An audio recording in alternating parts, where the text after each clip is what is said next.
पवन सिंह, जब खेसारी लाल भी कॉपी कर सकते हैं, पवन सिंह कर सकते हैं। पवन सिंह तो खैर बहुत कम करते हैं कॉपी।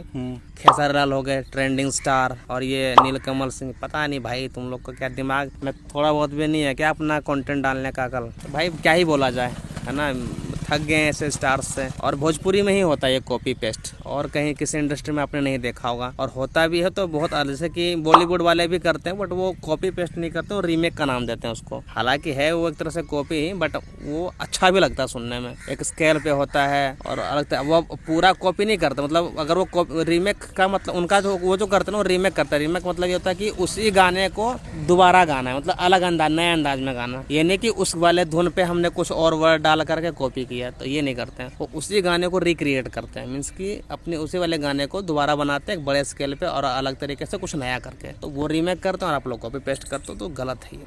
तो आपको क्या लगता है, रीमेक करना सही है या गलत है?